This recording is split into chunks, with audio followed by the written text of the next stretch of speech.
It goes by quick. Former President Donald Trump is back in North Carolina, scheduled to talk about manufacturing, which he did a little, focusing on tariffs again before launching into stuff like this.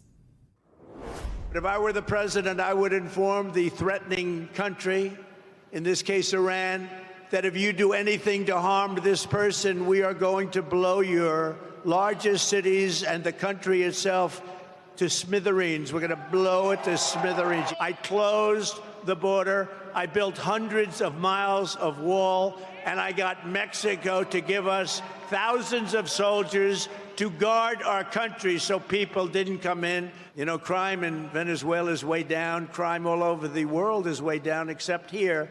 I was right in the debate when David Muir kept interrupting me over and over and over again. If you watched Oprah the other day and you watched those answers, you wouldn't even be thinking of her for president of the United States. She said she worked at McDonald's and she didn't.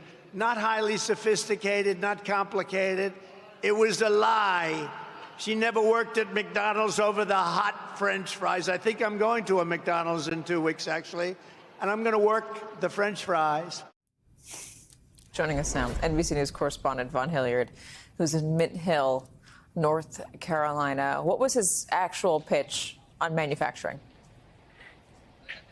The manufacturing pitch was a focus on the economy, the extent to which he focused it on parts of his remarks here just outside of Charlotte in battleground North Carolina. And the headline of what he did say when it came to manufacturing was the extent to which he would implement aggressive tariffs come 2025 as part of his White House's effort to increase domestic production.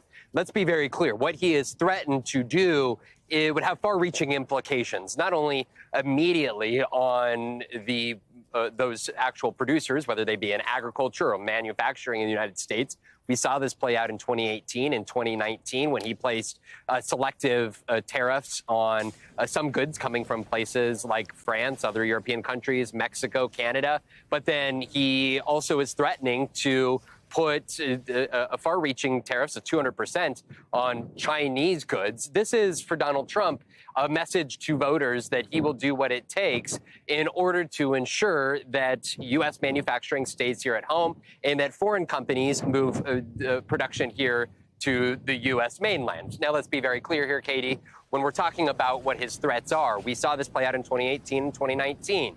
We saw, when you're looking at agricultural goods, the price of soybeans, of corn, all plummet. We saw U.S. exports go down because of the retaliatory tariffs that places like China put on U.S. exports. We also know that Donald Trump, just today in the last hour, suggested that he would potentially cut off countries' abilities to send any of their goods to the United States, depending on where the trade war went. And of course, if we just use China as an example, about $150 billion of U.S.-produced goods, again, that is manufacturing as well as agricultural goods, are consumed by China and bought by China. So we're talking about potential far-reaching impacts to the U.S. economy if Donald Trump were to go forward with the tariffs that he is telling these North Carolina voters that he would intend to implement come 2025. All right, Vaughn Hilliard. Vaughn, thank you very much.